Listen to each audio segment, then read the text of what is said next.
You know, I'm getting a lot of mileage on the Amber hate. Okay, I promise this is the last video on her until Season 2.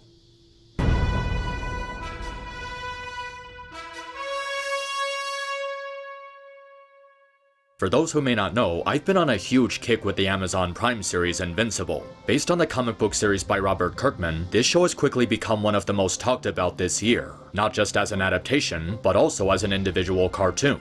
It does so many refreshing things with its genre, separating it from the likes of Marvel and DC Comics. The storyline is fresh and satisfying, with so many well-written characters. It also presents its action scenes in a very unique way, being more upfront with its brutal content without being gratuitous. It delves into the more realistic aspects of superhero life without being cliché and gimmicky, using Mark's complicated lifestyle to get a better perspective on the hardships and responsibilities of being a hero. It strongly focuses on the characters' lives with a fundamental structure, allowing you to engage with the cast on a more personal level. And it has a very dedicated voice cast that delivers great performances, making each character feel much more believable. I was actually very surprised by just how good the show turned out. It's not just one of the best shows of 2021 so far, it's also turning out to be one of the greatest animated comic book shows ever made. It just feels like a perfect show. Well, almost perfect.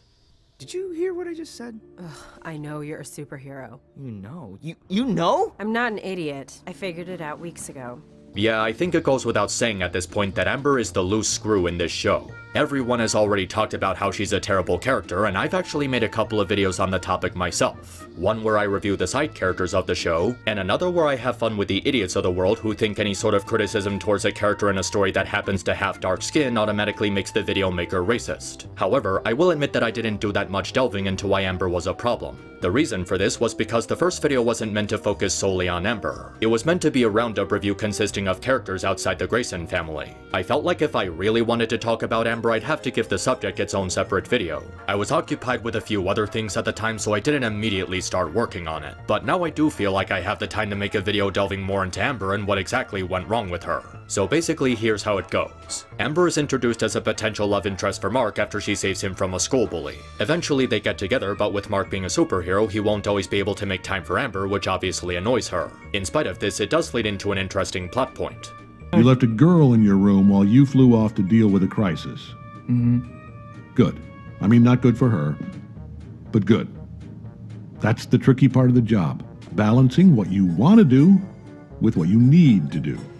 Part of being a superhero is knowing how to have the right priorities and accepting the responsibility that comes with them. Obviously, saving the world from destruction is more important than getting to a date with Amber on time, and this is something Mark has to learn. It's a way for us to see how he manages his multitasking skills, and how he can juggle his superhero life with trying to have a normal one. But there's a problem with how the show handles this subplot. There's no investment in it. And the reason there's no investment in their relationship comes down to a number of factors. First, Amber is an extremely flat character. Throughout her entire screen time, she has little to no personality that makes her stand out beyond love interest for Mark. And with the rest of the characters being more interesting and memorable, it just makes Amber more forgettable. Oh, she's assertive and capable of kicking people in the nuts.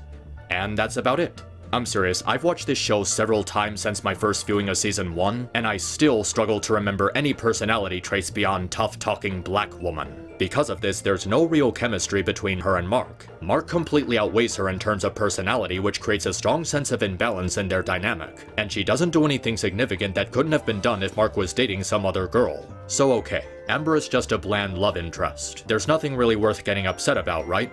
Well, it doesn't stop there. Because the more you watch, the more you start to notice things that are off with her. Remember the scene where she got the bully to give Mark her phone number? Well, it's because she was blackmailing him and threatening to humiliate him if he didn't do so. The episode treats this like a cute comedic moment, but the thing is, there's nothing exactly charming about threatening to blackmail someone. It's manipulative. If Amber was interested in Mark, why didn't she just approach him herself? Why did she feel the need to blackmail someone into giving him a phone number indirectly while threatening to humiliate them? That's just needlessly cruel. And you wanna know why she even started taking an interest in Mark? Because she saw him and Eve together. I mean, she hears about Mark getting into another fight with a guy, but when she goes to talk to him about it, he mentions he has plans with someone else. And it immediately cuts to her watching Mark and Eve going off together. The look she gives them is already a bit suspicious on its own, but she actively went around asking people if they were a thing. I mean, why did she feel the need to butt into their business? And if Amber was curious, couldn't she have asked Mark herself if they were dating? It's really not that hard. Not only was she incapable of going to Mark directly to ask about a date, but also to ask if he was dating someone else. So what I'm getting from this is that Amber went out of her way to blackmail someone and manipulate them into getting Mark to go on a date with her because she was jealous of Eve. Jeez, what a bitch.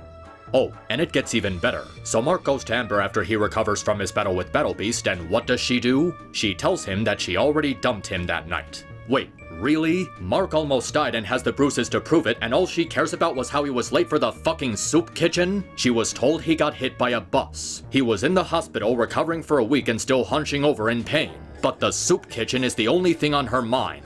Woman, get over yourself. Feeding homeless people is not more important than the fact that Mark got ran over by a bus. And worse still, she tries hitting on some random guy at a college party immediately after dumping him. Why is this a problem? Because it makes her look like a giant hypocrite. She constantly rails on Mark about how he doesn't value her, but she clearly doesn't value him all that much considering how quickly she was willing to jump ship. She doesn't even wait a full day after their breakup before she tries to bang a college frat guy. And the only reason she stops pursuing him is because she finds out he already has a girlfriend. So she was clearly just looking for a rebound guy to feel better about how she dumped Mark. And of course, you have the scene where she reveals to Mark that she knew he was invincible for weeks. Weeks. As in longer than the time it took for him to recover from his fight with Battle Beast, on top of preventing a meteor from crashing into the Earth, and fighting a supervillain who was attacking the city. She was fully aware of all the crazy stuff he's been going through and how he just saved them from getting attacked by a cyborg, but insists that he was in the wrong because he wouldn't tell her about his secret identity. Oh, and she was also aware of him being a superhero when she confronted him about being late to dinner with her mom. So, was all of this just a stupid test to see if he was willing to be honest with her about his secret identity? You know, it's bad enough that Amber got upset with Mark for wanting to keep his secret identity, you know,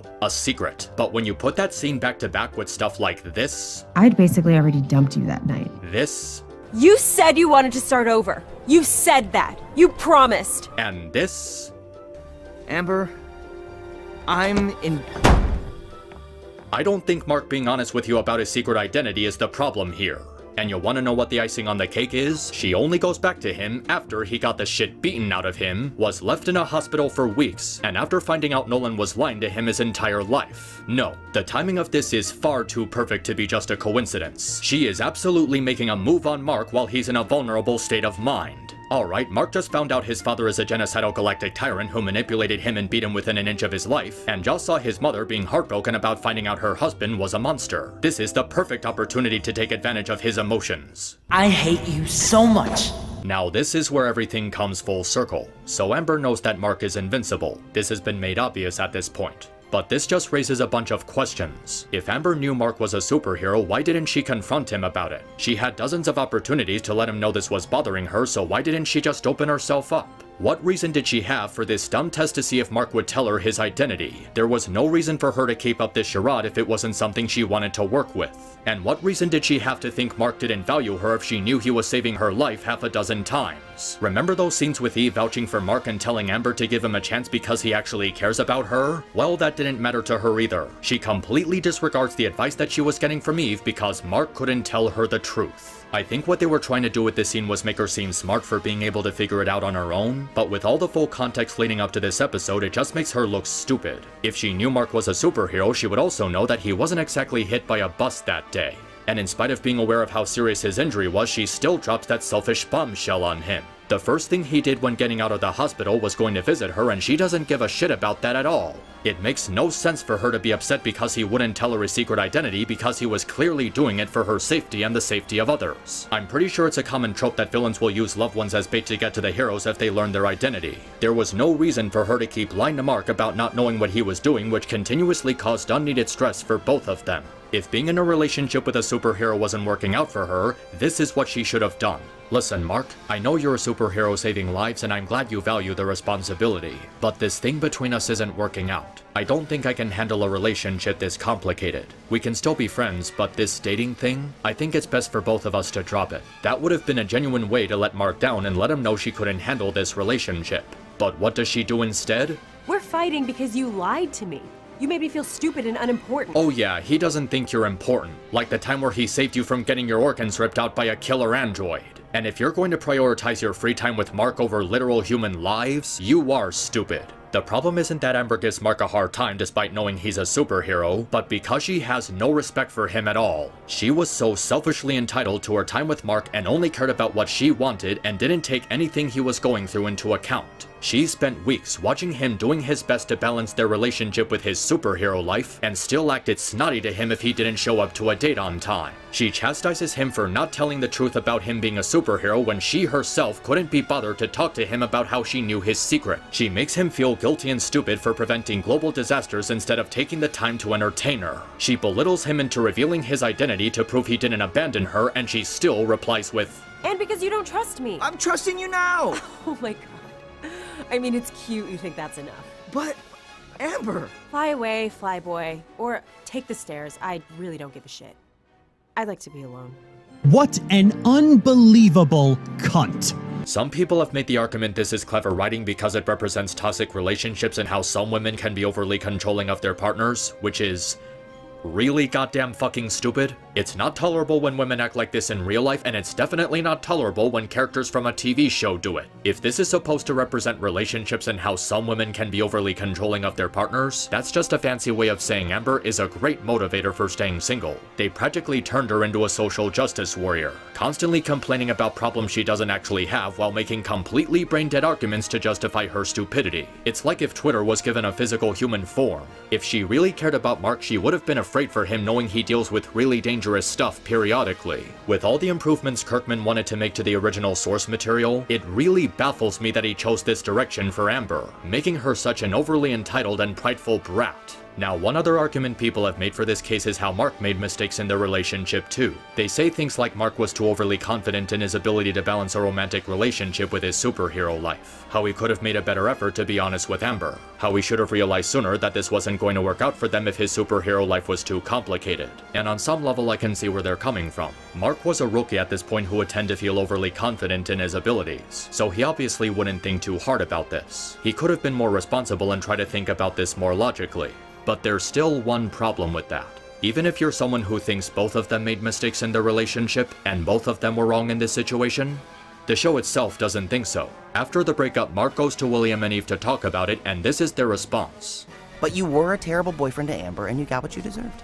You're the one who told me not to tell Amber I was invincible. Yeah, but I didn't tell you to string her along for 5 months while being an asshole about it. This makes no sense. William just saw Mark getting the crap beaten out of him by a group of robotic monstrosities, so he should understand the complicated shit he has to put up with. And Eve is a superhero like Mark. She should know how it feels to have a complicated life due to the responsibilities that come with it, including trying to balance a relationship. I don't see how he was being an asshole when she probably would have done the same thing if she was dating a non-superhero instead of Rex. Telling Amber his secret identity is the equivalent of sharing his credit card number after 6 months. What I'm getting from these two scenes is that Mark is treated unfavorably by the show, and it completely takes Amber's side while never acknowledging her crap in the scenario, as if their relationship problems is entirely his fault. But that's simply flat out not true when it's most obvious to someone who actually paid attention to this with full context. Any rational person would know that trust is built and earned over time. But Amber decided that because Mark didn't trust some girl that he only knew for a few months, she should be mad at him for not telling her his secret identity.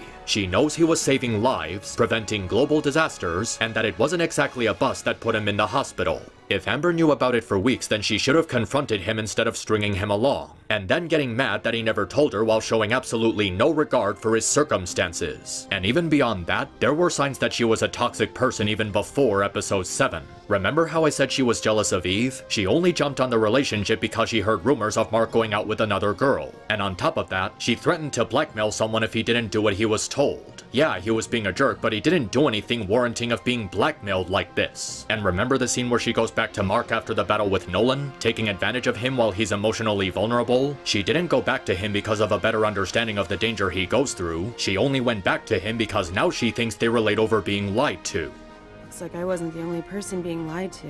Oh well, thank God Nolan was lying to Mark his entire life, otherwise Amber would have never forgiven him. If you want to make the argument that Mark was being a bad boyfriend, Amber was being an even worse girlfriend. She's obnoxiously entitled and thinks something is owed to her to the point of butting in on Eve's business. She's creepy and manipulative with how she threatened to blackmail someone. She doesn't give a shit about Mark's responsibilities as a superhero and only goes back to him when she sees how she wasn't the only one being lied to. She thinks her problems are more important than Mark's with no desire to learn about or understand his. She makes him feel bad for doing something that any other person would have done in his situation. She plays the victim card, acting like she's not being treated with any respect despite that Mark never did anything with any malice towards her. And for all the time she spent complaining about how Mark wasn't being loyal to their relationship, she was instantly willing to bang a random frat guy that she only knew for 20 minutes after a couple of drinks at a college party. If Mark and Amber got married and he was off doing superhero stuff and she was getting mad at him for not spending enough time with her, tell me she's not the type who would start cheating on him and having sex with another guy behind his back.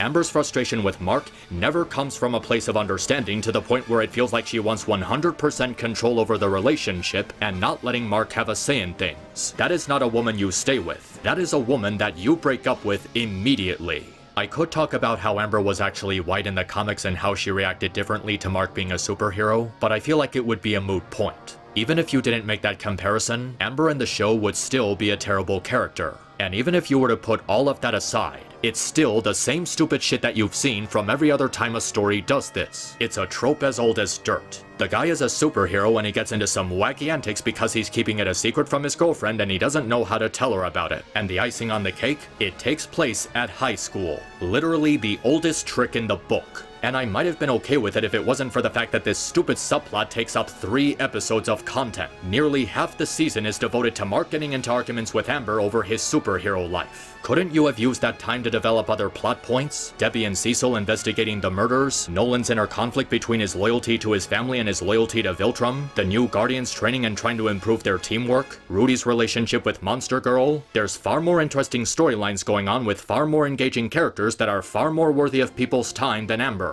We don't want this stereotypical high school drama bullshit we don't care about. Maybe this could have worked if Amber was written with just a little bit more intelligence, but she wasn't. And what we got is without question the worst element of Invincible's first season. A boring romance with a dumbass broad who's only there to make Eve look better for Mark in comparison. And all I gotta say is, they couldn't get together soon enough.